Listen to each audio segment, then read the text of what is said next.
ya harus bertanggung jawab terhadap wilayah mereka sendiri ya kan. Di situ tentunya harus ada juga unit pemadam kebakaran, kemudian antisipasi lokasi air dan sebagainya. Mana harus tetapkan sebagai wilayah-wilayah yang perlu diawasi terhadap titik-titik api yang ada di wilayah itu harus jadi tanggung jawab perusahaan. Kan?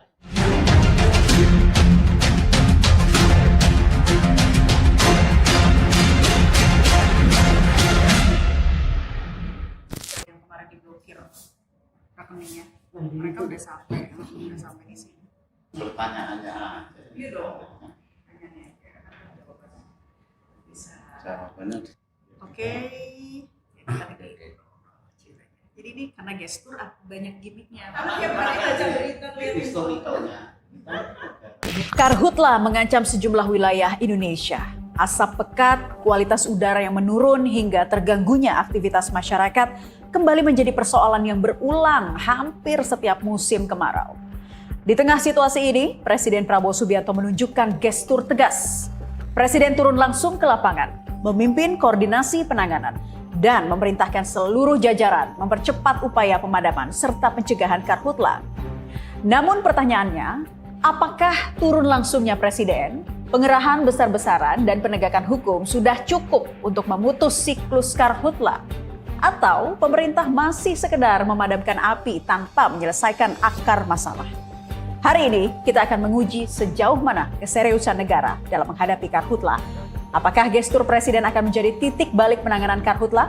Atau kita akan kembali melihat api yang sama di tempat yang sama pada musim yang berbeda?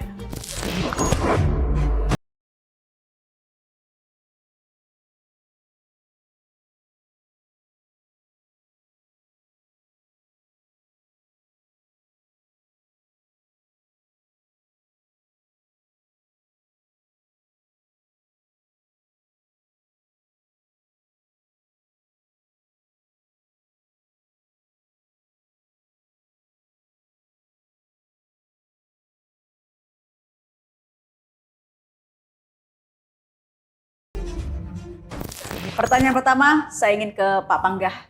Presiden turun langsung ke lapangan dalam memimpin penanganan karhutla di sana. Apakah gestur ini sudah menyatakan atau mencerminkan bahwa Presiden ini benar-benar serius dalam menangani karhutla saat ini?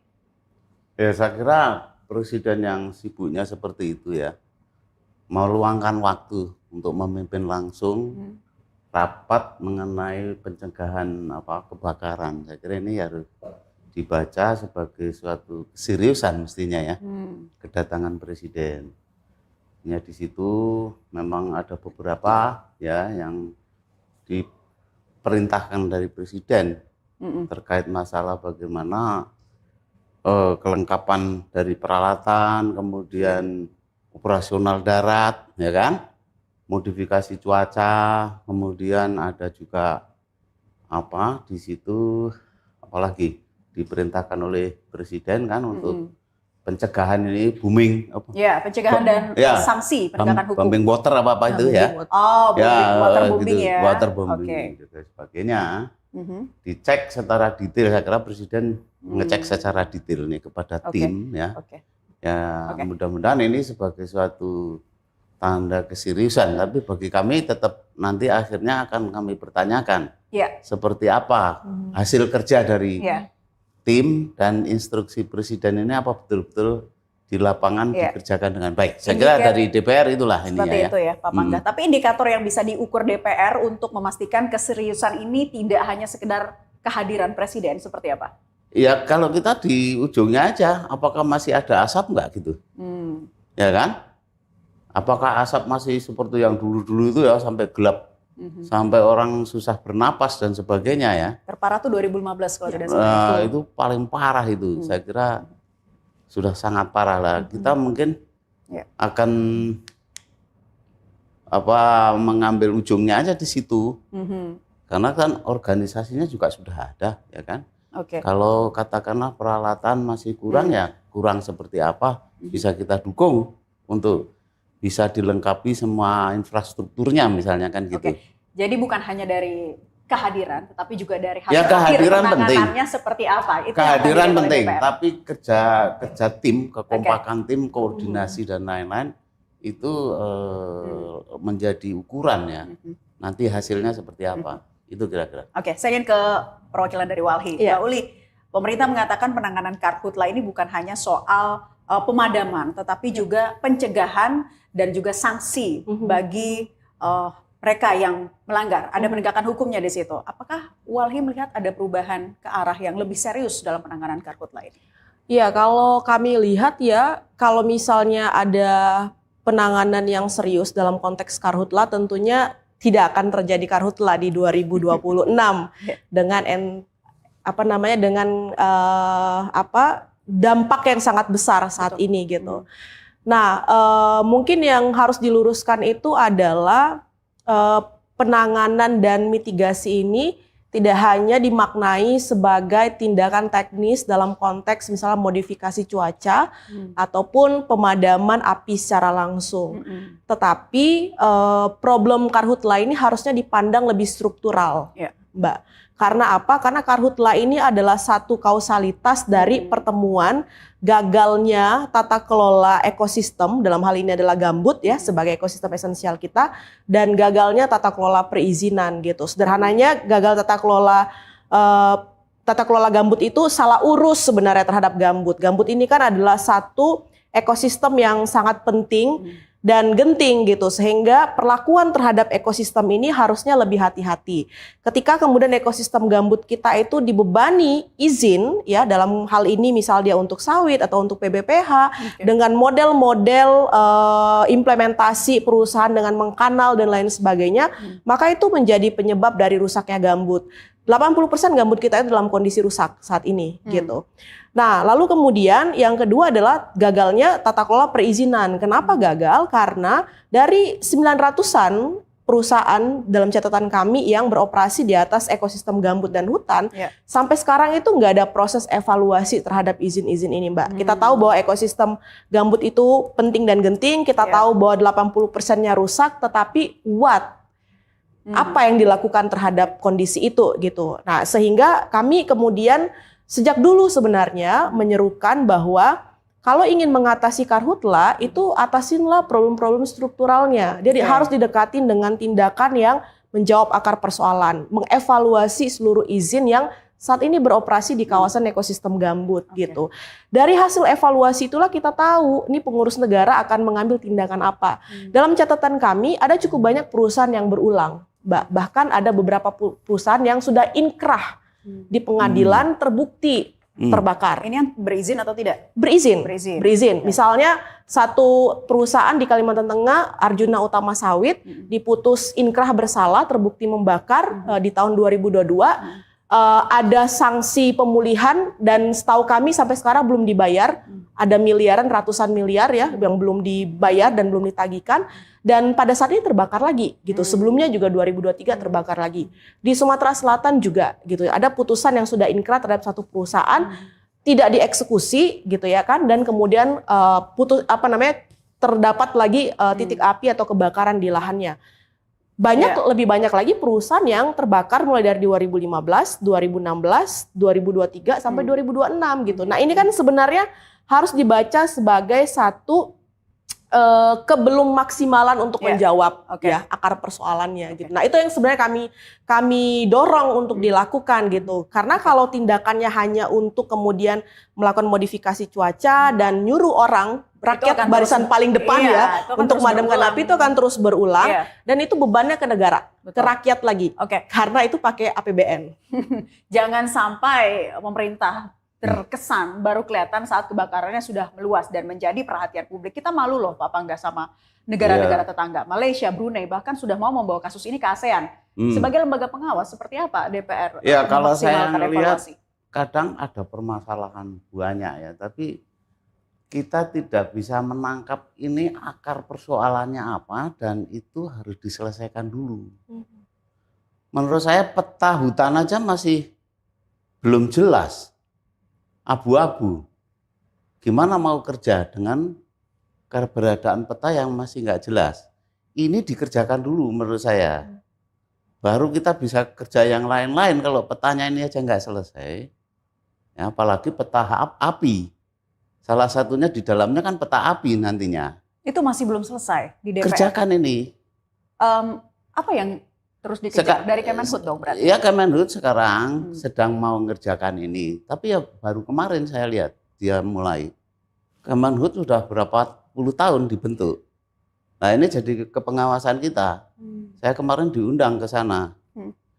Ya, saya lihat, ya ini harus diselesaikan. Sudah 2026 loh Pak Pangga. Bisa-bisanya ya, itu aja belum mau tahun berapa gitu. itu harus diselesaikan. Yeah. Saya ngawasi langsung itu. Okay. Saya monitor terus gimana. Saya lihat belum maksimal untuk melihat peta sampai yang benar mana. Ini persoalan utamanya. Okay. Ada yang sudah jadi kampung masih diklaim hutan. Udah jadi apa? Jalan bisa pindah, sungai bisa pindah, macam-macam. Oke. Ini karena masalahnya di peta itu. Kok bisa ya seperti itu Mbak Uli ditambahkan dari catatan Walhi? Berarti ini sebenarnya gimana sih kerjasama, kolaborasi lintas lembaga begitu ya dalam kemudian menangani ini semua? Iya, sebenarnya kan kita harus dudukin dulu gitu ya, bahwa kebakaran hutan dan lahan ini sebenarnya kewenangannya bukan hanya di Kementerian Kehutanan gitu, tapi sebagian besar juga kami temukan titik api itu ada di HGU sawit ya. Dalam hal ini sebenarnya ada kewenangan dan tanggung jawab ATR BPN dalam proses pengawasan dan penindakan gitu. Tapi sampai sekarang juga kita nggak ngelihat nih kementerian ini berkomentar gitu kan terhadap situasi karhutla. Nah, saya balik lagi, kalau kemudian kita sudah sepakat bahwa bukan hanya satu-satunya Kementerian Kehutanan yang harusnya bertanggung jawab, maka kemudian Presiden harusnya juga menagih ya atau menggerakkan kementerian lain dengan semua kewenangannya untuk mengambil tindakan gitu. Itu yang pertama. Yang kedua, problem hutan, kalau kita spesifik hutan ini kan konflik tenurialnya tuh bahkan udah ratusan tahun ya. Ada yang ratusan tahun di Jawa misalnya dengan perhutani itu ratusan tahun gitu kan. Nah, problem-problem tenurial ini memang jadi satu persoalan sendiri dalam konteks hutan, dan buktinya sampai sekarang kita nggak pernah merasionalisasi yang kata Pak Pangga tadi, bahwa ada satu kawasan ditetapkan sebagai kawasan hutan tapi fungsinya udah nggak hutan lagi gitu kan. Tapi ada misalnya satu areal peruntukan lain ada konsesi tapi ada tutupan hutan alam gitu kan. Nah itu harusnya dirasionalisasi sehingga satu bisa ngejawab problem konflik satu. Yang kedua bisa jelas sebenarnya mana sih kawasan kita itu yang masih punya fungsi hutan dan tidak gitu. Nah memang ada gap ya Mbak antara aparat pengawas, dalam hal ini adalah pengurus negara di kementerian masing-masing, dengan luas wilayah dan jumlah izin yang diterbitkan.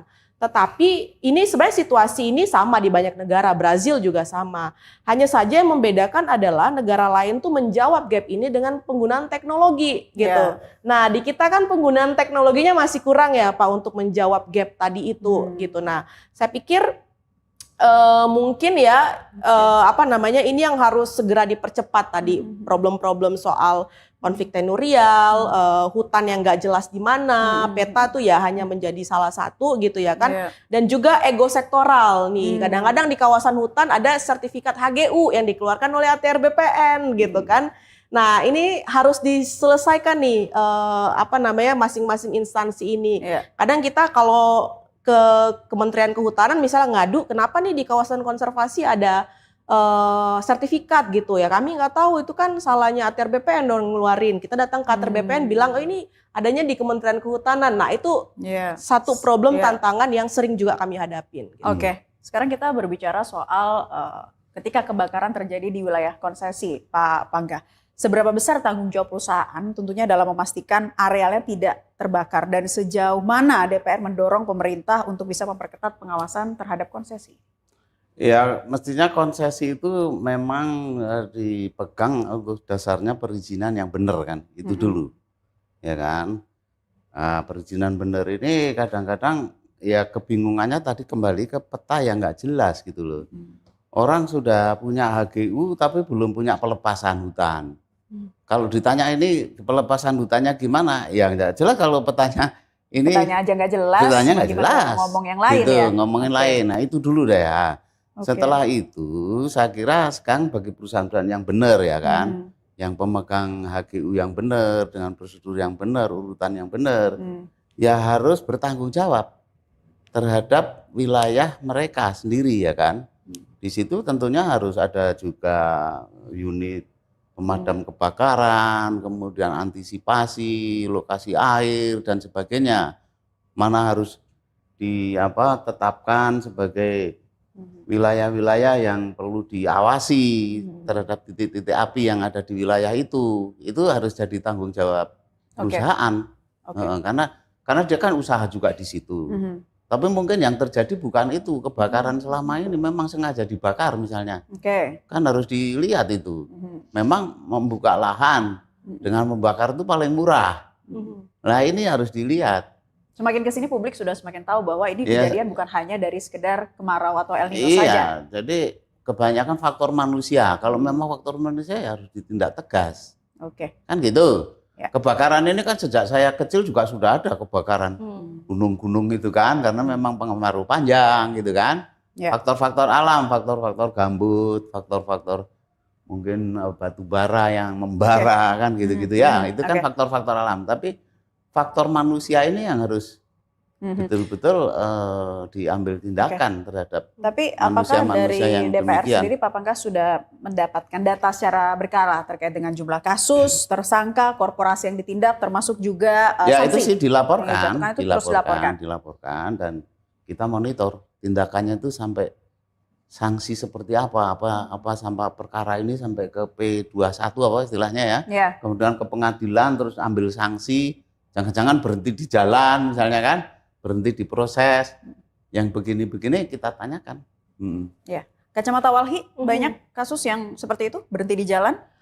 Banyak Mbak, jadi ini kita belum lihat sebelumnya ya, tahun-tahun sebelumnya, kita lihat di tahun ini saja gitu kan. Per Agustus tuh kami mencatat ada ratusan ribu titik api dan sebagian besar mayoritas tuh ada di wilayah konsesi ya, baik itu PBPH pemegang izin sektor kehutanan maupun HGU gitu, dan itu tersebar di 350-an lebih perusahaan gitu, titik api dengan confidence tinggi. Jadi high confidence itu dia validnya itu 80-90% tuh kalau kita ngelihat.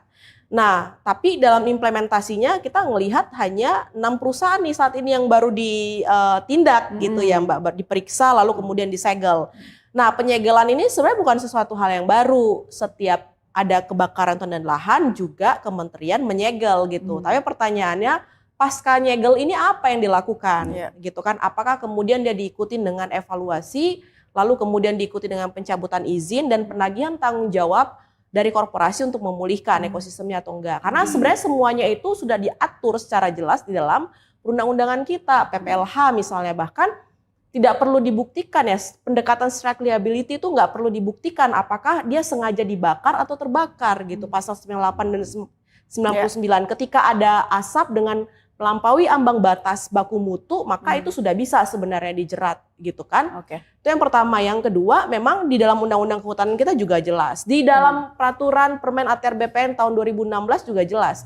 Perusahaan yang ada terbakar lahannya di atas 50%, maka izinnya dicabut. Kalau dia kurang dari 50%, izin yang wilayah yang terbakar saja yang dicabut. Jadi sebenarnya kita nggak kekurangan ya. Aturannya sudah kuat, begitu lengkap, tapi implementasinya ini, makanya kami sebut sebenarnya tindakan politiknya yang kurang gitu. Masih begitu lemah ya untuk penegakan sanksi dan juga mencegah agar karhutla tidak terulang kembali. Dan pemirsa tetaplah bersama kami, Gestur masih akan kembali untuk Anda. Api padam, tapi masalah belum juga selesai. Kami akan kembali sesaat lagi.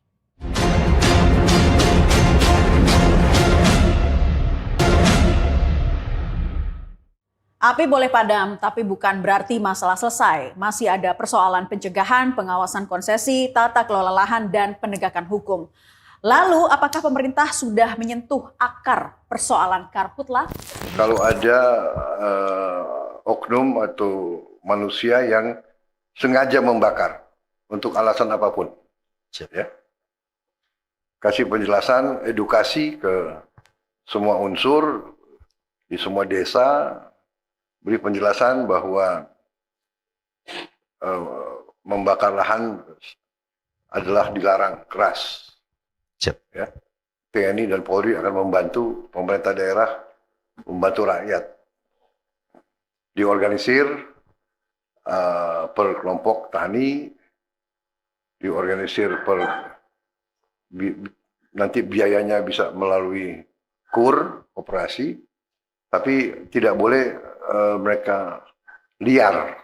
Apalagi kalau ada korporasi yang menyuruh, itu saya minta polisi, kejaksaan selidiki, intelligence selidiki, ya. Kalau ada indikasi segera laporan, kita segera cabut. Siapapun, korporasi apapun, ada sedikit indikasi mereka ikut menyuruh membakar-bakar, kita cabut izinnya. Seluruh izin korporasi itu kita cabut. Saya tidak main-main, ya. Tolong.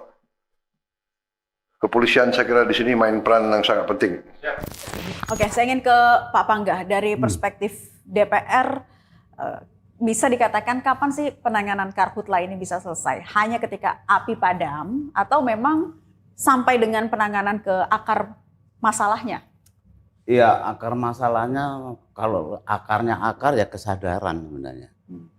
Kesadaran manusia Indonesia ini. Ya toh? Bagaimana tadi kan membakar hutan itu larangan keras. Karena itu bisa merusak seluruh aspek, baik ekosistemnya, keragaman hayatinya gitu kan. Di situ kan kekayaan alam ada di situ. Ya ini harus menjadi kesadaran kita semua. Kayaknya susah deh Pak kalau ngomongin soal kesadaran. Ya Buktinya bisa, kita kan keulang masih lagi. golongan manusia kan, masih bisa disadarkan.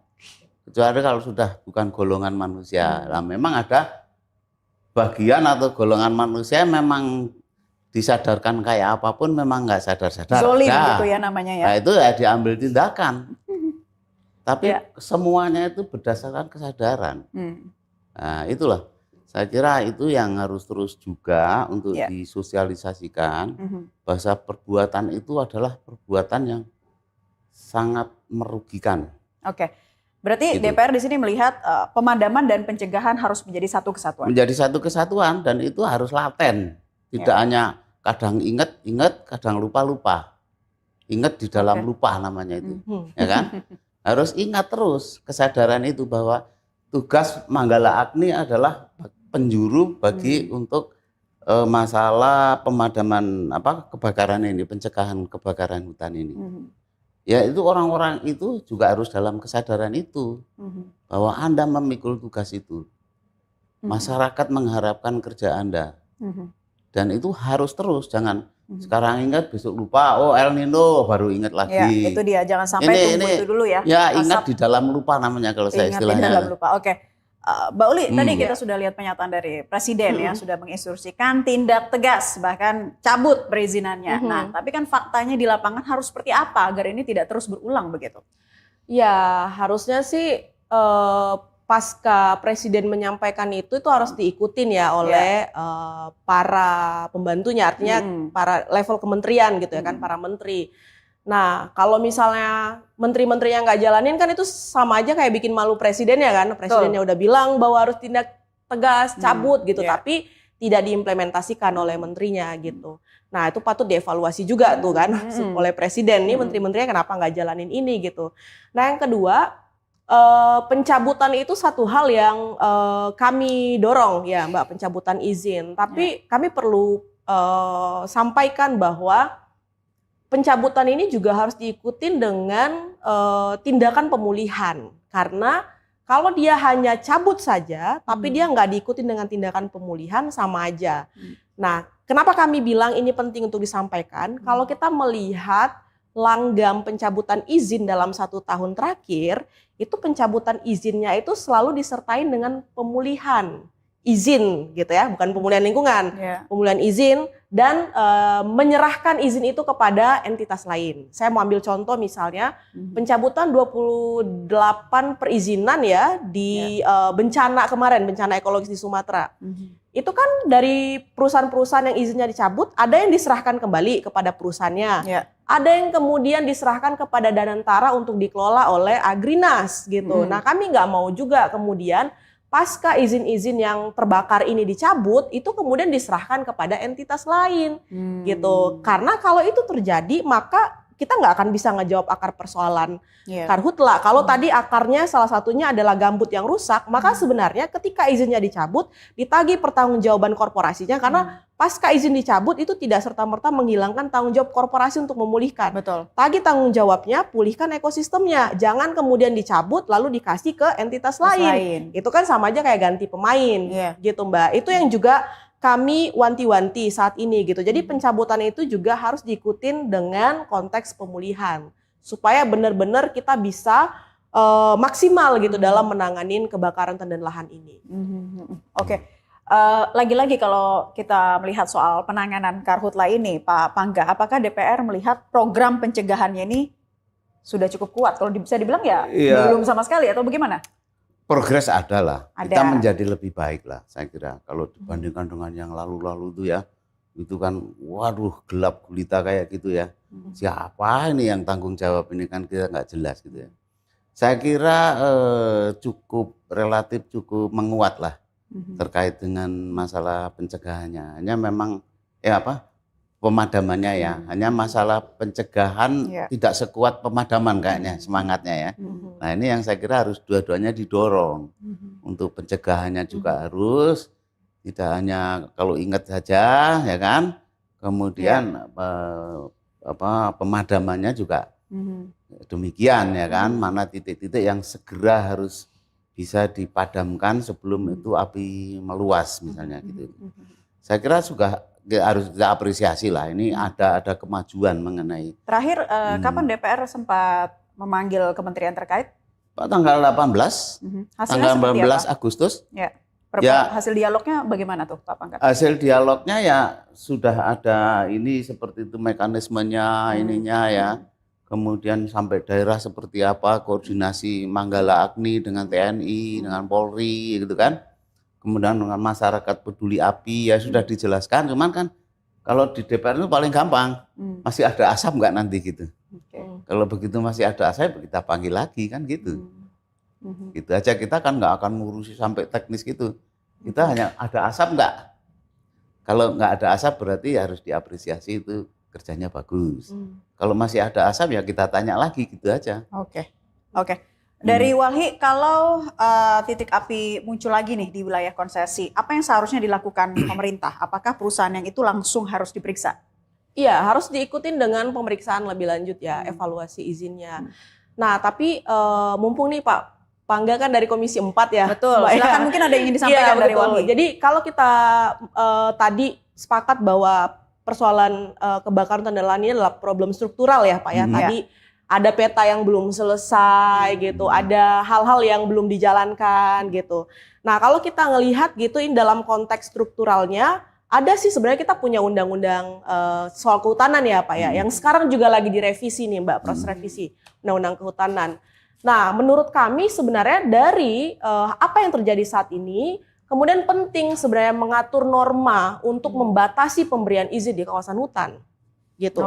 Kalau hutan tuh tetap terus diliberalisasi, dikasih izinnya, apalagi sekarang atas nama proyek strategis nasional nih kan, dia nggak hitung tuh apakah itu ekosistem hutan dan lain sebagainya, maka akan semakin banyak ekosistem kita yang rusak. Gambut kan dimasukin dalam kategorisasi kawasan lindung ya, hutan lindung di dalam draftnya gitu. Oke, bagus ya, itu sudah akan direkognize menjadi satu ekosistem yang dilindungi gitu. Tapi kalau kemudian tidak ada pengaturan norma untuk membatasi pemberian izin, kita udah punya moratorium izin di kawasan hutan, Mbak. Tapi itu inpres, instruksi presiden, dia tidak cukup kuat, dia tidak punya konsekuensi hukum. Nah harusnya dia tuh diatur di level undang-undang agar pengaturannya lebih kuat, ada konsekuensi hukumnya gitu. Nah itu kami sepakat tuh untuk mengatur ada klausul atau norma yang tidak lagi memberikan izin baru dalam kawasan hutan. Dan dia usianya harus panjang. Nah yang kedua, kalau kita ngelihat undang-undang kehutanan sekarang ada pasal 72 Mbak.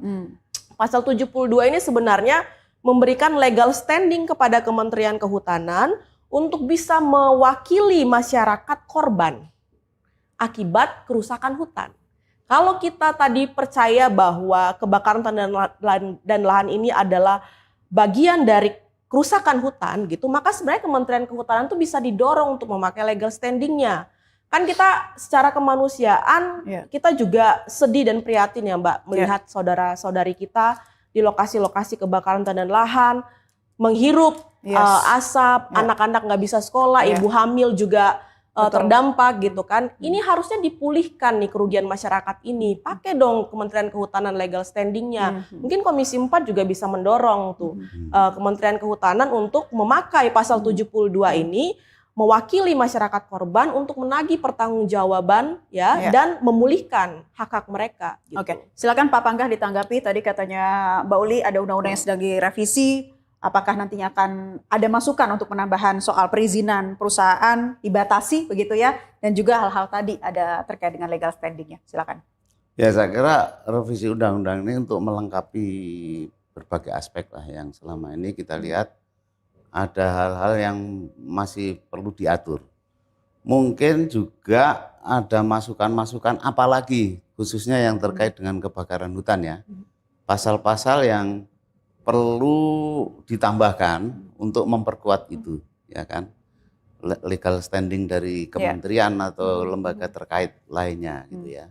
Silahkan aja untuk kasih masukan, mumpung ini lagi proses ya untuk revisi itu sudah kalau nggak salah sudah dibalik dan kemudian sudah diplenokan kalau nggak salah ya. Nanti masuk pembahasan masuk pembahasan dengan pemerintah ya, sudah kirim surat. Silakan aja masyarakat untuk menambahkan kira-kira apa pasal apa yang masih perlu ditambahkan untuk penyempurnaan dari legal standing. Karena memang selama ini juga terus terang aja ya agak carut marut ya aturan ini ya.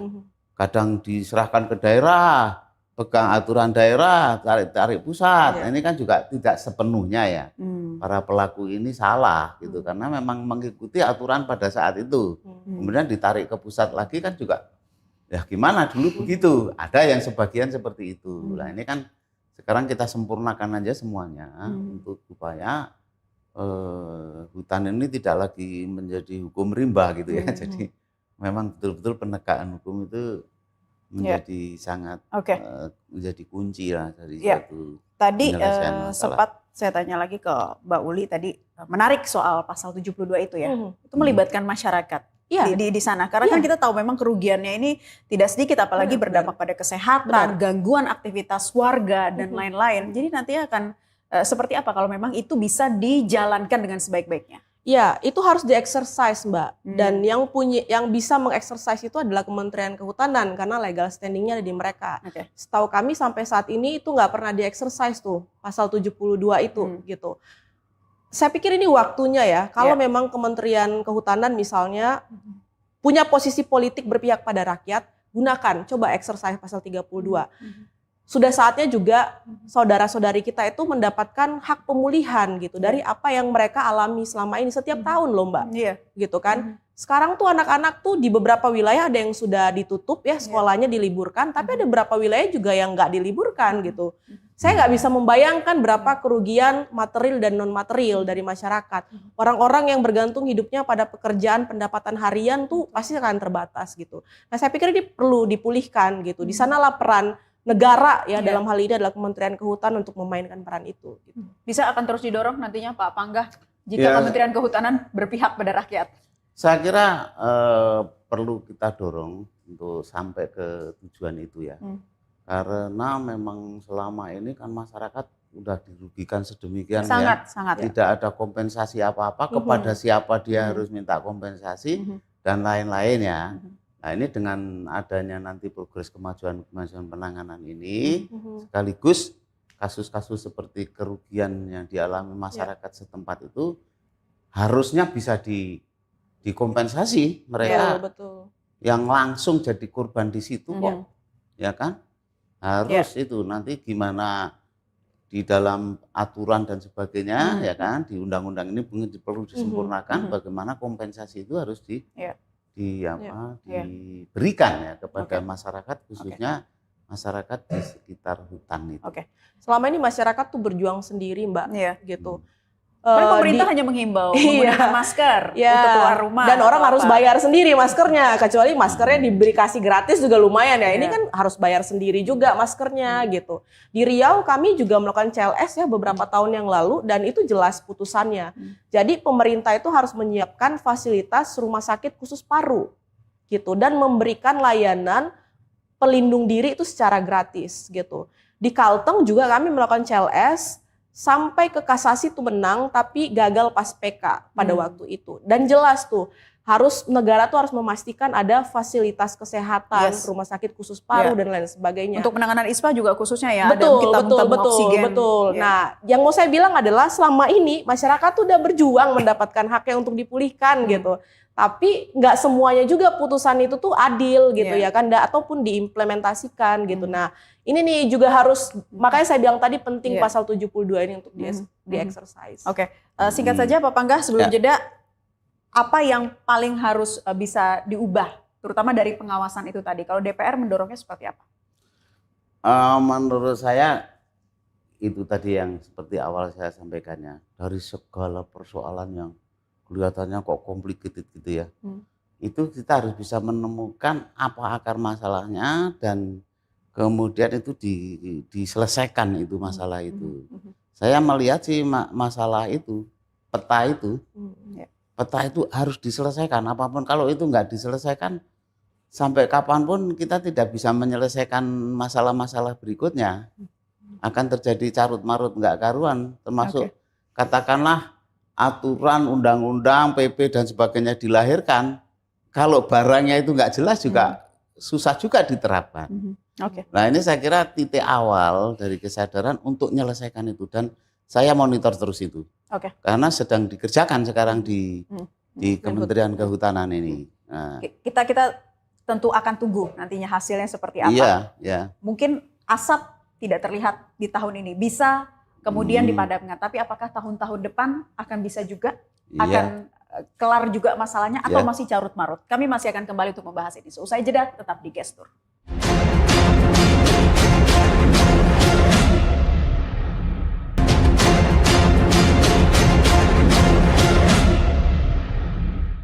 Setiap musim kemarau, karhutlah kembali berulang. Presiden sudah turun langsung, operasi diperkuat dan penegakan hukum berjalan. Tetapi apakah semua ini cukup untuk memutus siklus karhutlah? Karena keberhasilan bukan hanya ketika api padam, tetapi api tidak kembali. Saya ingin ke Mbak Uli. Kalau kita bicara soal karhutlah yang terus berulang, menurut Walhi, persoalannya seperti apa yang benar-benar harus bisa ditangani dengan baik? Satu, sekarang api sudah muncul banyak, asap udah bahkan sampai ditransfer ke negara lain gitu kan. Meskipun saya juga tidak terlalu sepakat negara lain ini juga komplain-komplain ke Indonesia. Toh kalau dicek banyak juga perusahaan mereka Mbak gitu kan. Saya bukan dalam konteks membela gitu ya kan, tetapi kemudian ya gak etis juga mereka komplain ke kita sementara banyak juga perusahaan mereka yang terbakar lahannya gitu. Itu yang pertama. Nah yang kedua, dari sisi kemanusiaan, bagi kami sepakat bahwa memadamkan api dan menjamin keselamatan rakyat itu harus didahulukan sekarang. Tetapi secara paralel dia harus dilakukan dengan tadi perbaikan struktural tadi Mbak. Kalau sekarang sudah ada 6 perusahaan ya kan yang diperiksa dan disegel, itu ditindaklanjutin dong dengan evaluasi izin dan pencabutan. Kami sudah memberitahukan ya ke publik bahwa ada 300-an lebih perusahaan yang ada titik api dengan high confidence di sana. Dan itu harusnya diperiksa oleh pemerintah gitu kan. Benar nggak nih data Walhi? Jangan-jangan data Walhi salah gitu kan. Tahu benar atau enggak tuh kalau mereka periksa dong data kami gitu kan. Nah itu yang juga harus diperiksa gitu. Jadi memang mengevaluasi menyeluruh perizinan ya, terkhusus izin-izin yang ada di ekosistem gambut ya, ini menjadi hal yang penting dilakukan oleh semua kementerian, baik Kementerian Kehutanan maupun Kementerian ATR BPN. Nah, Kementerian Kesehatan juga harus memastikan rakyat itu dapat fasilitas kesehatan, Mbak. Dan itu bisa diakses dengan mudah, bisa gratis gitu kan, karena di sanalah sebenarnya peran negara untuk memastikan hak atas kesehatan, hak atas lingkungan hidup yang baik dan sehat itu diimplementasikan sebagai bagian dari hak asasi manusia. Jadi bagi saya satu dalam konteks kemanusiaan ini harus segera ditanganin dan harus memastikan keselamatan rakyat itu menjadi utama gitu ya kan. Dan yang kedua ini harus paralel dengan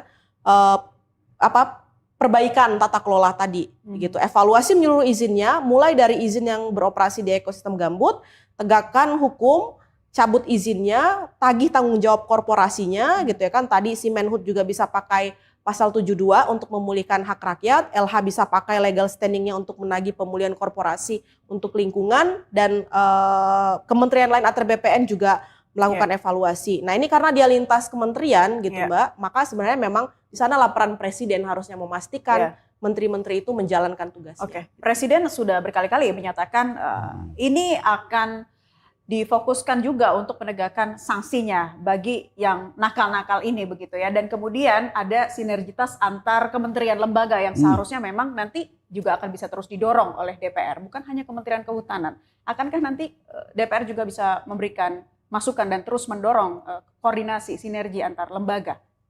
Ya itu memang di dalam Manggala Agni kan sebenarnya ada unsur TNI juga ya.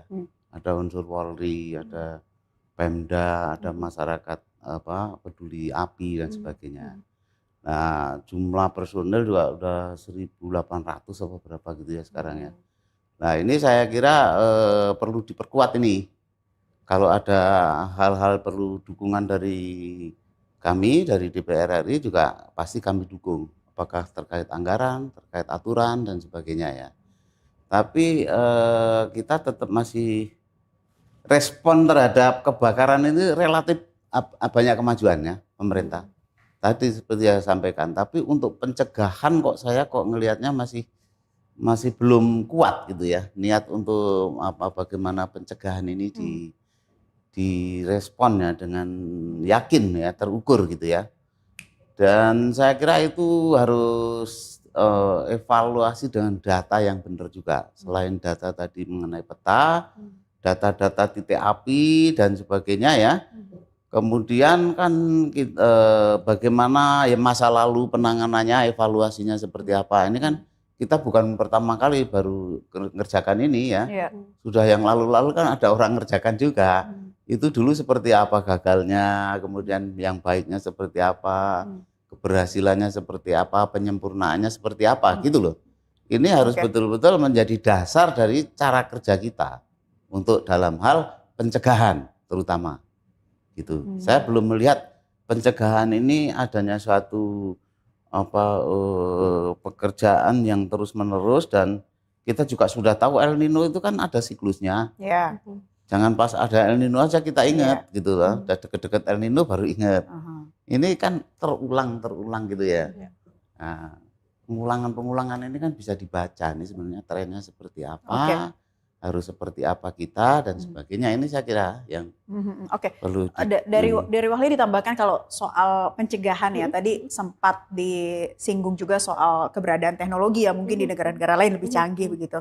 Apa sih evaluasinya kalau untuk kita saat ini dari pencegahan ya, dan juga kalau tadi pendidikan udah kita bahas, utamanya pencegahan dulu. Iya, sebenarnya pencegahan jangka pendek ya Mbak ya, kan sejak Februari itu kalau tidak salah BRIN dan beberapa badan riset tuh sudah bilang, sudah mengingatkan bahwa tahun ini tuh akan lebih panas, hati-hati ada El Nino Super gitu kan. Lalu kemudian bagaimana tuh harusnya pengurus negara membaca itu sebagai sebuah pencegahan dini dari yang jangka pendek gitu ya kan. Nah, jangka panjangnya tadi kita udah sepakat tuh ya bahwa ada evaluasi izin dan lain sebagainya. Nah, secara teknologi ya juga mungkin bisa digunakan ya, bukan dalam konteks penanganannya ya. Teknologi penanganan itu kan udah dijawab dengan modifikasi cuaca dan lain sebagainya, tapi kan di sana ada problem-problem lain seperti anggaran ya.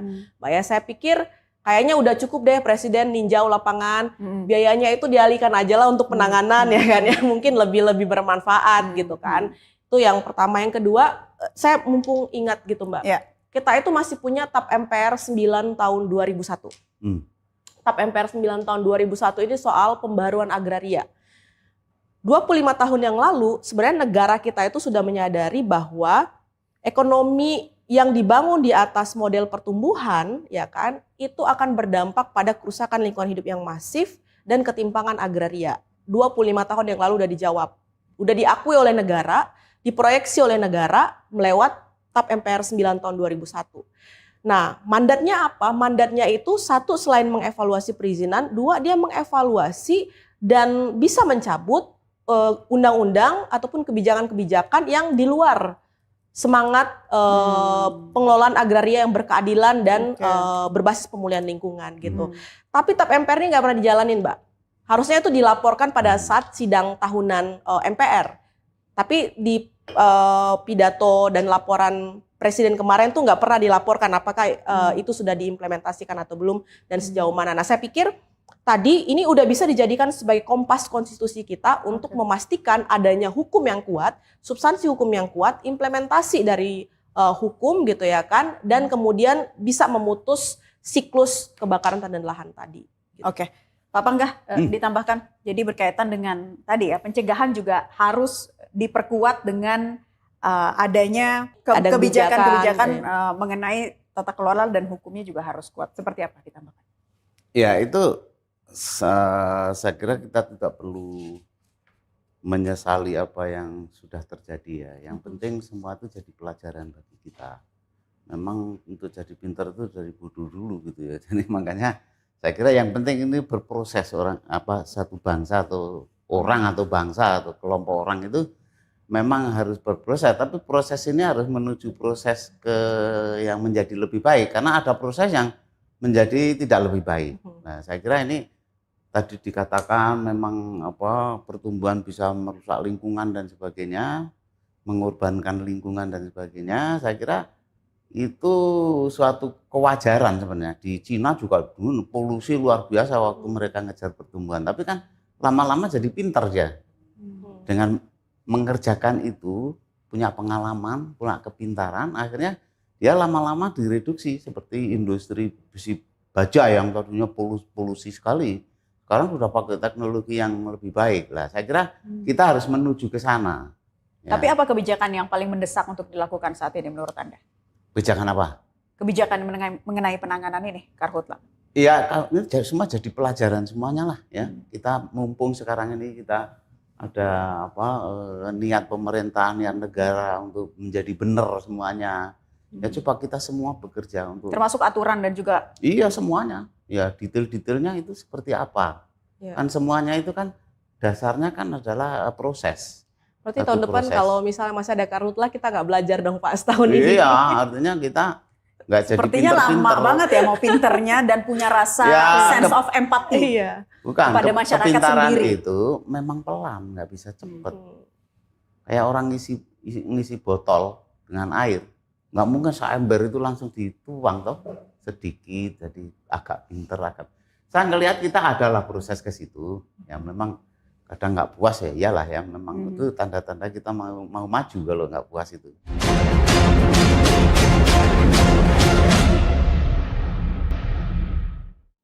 Pertanyaan terakhir ya untuk masing-masing narasumber. Saya ingin ke Walhi terlebih dahulu.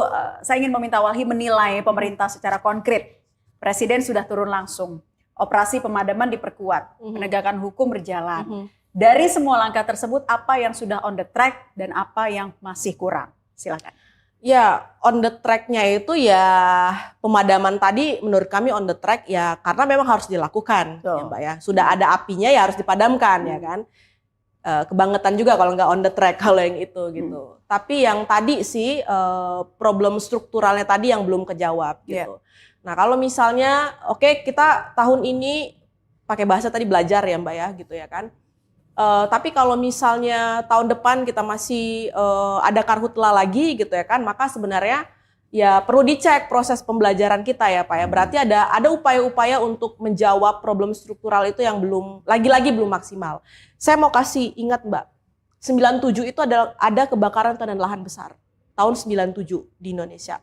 Kalau kita lihat di tahun 95 pada waktu itu Soeharto ngeluarin izin untuk membuka 1 juta hektar lahan gambut di Kalimantan Tengah untuk food estate. 96 dinyatakan gagal, 97 kebakaran hutan dan besar, episentrumnya di sana gitu. Nah, tapi sampai sekarang wilayah tersebut masih dipakai untuk lokasi food estate gitu yang juga sudah gagal sejak zaman Soeharto dan saat ini juga terbakar. Jadi sudah 28 tahun ya kita belajar tapi tetap juga terbakar gitu. Nah, saya pikir ini waktunya ya tahun terakhir untuk kita bisa nunjukin gitu ya kan, pengurus negara bisa nunjukin, teman-teman di legislatif juga menunjukin bahwa ada kerja-kerja yang maksimal gitu ya, untuk dalam konteks, lagi saya mau bilang dalam konteks penanganan problem struktural gitu. 28 tahun dari 1997 dan kebakaran hebat juga terjadi di 2015, itu kurang lebih sudah 11 tahun yang lalu. Artinya Pak, ini kan memang harusnya gitu ya, jangan terus-terusan belajarnya lama banget. Jadi gimana yang harus dikejar menurut DPR untuk membuktikan bahwa penanganan karhutla memang harus lebih baik dan harusnya ini bisa menjadi tahun terakhir? Ya, saya kira kebakaran tidak hanya terjadi di kita ya, di Amerika juga pernah kan, di mana California, Los Angeles ya. Itu malah terancam bisa kebakar sak kota itu gitu kan, pernah kan dengar itu berita. Di Australia juga. Nah, tapi di sana itu mungkin lebih banyak ke faktor alam yang memang itu ya terjadi, kita musibah alam ya kan. Di kita saya kira juga ada faktor-faktor seperti itu ya. Nah, tapi ada satu faktor manusia yang membakar hutan yang seenaknya, buang puntung rokok dan sebagainya gitu ya, sehingga menyebabkan kebakaran. Ini yang harus diperkuat untuk tindakannya, saya kira yang demikian itu ya. Jadi kemajuan kita harus ada, dan bagaimana menyikapi terhadap bencana alam yang terjadi karena kebakaran, apalagi El Nino yang jadi langganan ya kan. Tapi satu sisi memang harus ditertibkan orang-orang yang merusak hutan, menurut saya, termasuk menyulut kebakaran hutan ini harus betul-betul ditindak tegas. Gitu. Saya kira dua hal itu yang ke depan harus, tentu nanti ada dasar-dasar penindakan termasuk penyelesaian peta dan sebagainya. Hal yang struktural ini juga harus kemudian disadari dan kemudian dirapikan. Ya. Termasuk juga tadi rekomendasi dari Walhi yang tadi disampaikan akan terus didorong dari pihak DPR nanti. Ya, DPR udah pasti, saya kan paham itu masalah-masalah gitu. Ya, saya pasti akan tanyakan nanti. Oke, semoga perbincangan kali ini bisa berdampak dan bermanfaat ke depannya. Kebakaran hutan dan lahan paling tidak bisa diminimalisir untuk tahun-tahun berikutnya. Terima kasih Pak Pangga Susanto, Wakil Ketua Komisi 4 DPR RI, dan Mbak Uli Arta Siagian, Manajer Kampanye Hutan dan Kebun Walhi, sudah bergabung di Gestur. Dan pemirsa, karhutla bukan sekedar tentang api, ini tentang bagaimana negara mengelola hutan, mengawasi konsesi, menegakkan hukum, dan melindungi masyarakat. Presiden sudah menunjukkan gesturnya, pemerintah sudah menunjukkan respons, tapi tantangan sebenarnya adalah memastikan respons itu berubah menjadi pencegahan. Karena keberhasilan melawan karhutla bukan ketika api padam hari ini. Keberhasilan adalah ketika tahun depan api tidak lagi kembali. Saya Naila Husna, sampai jumpa di Gestur pekan depan.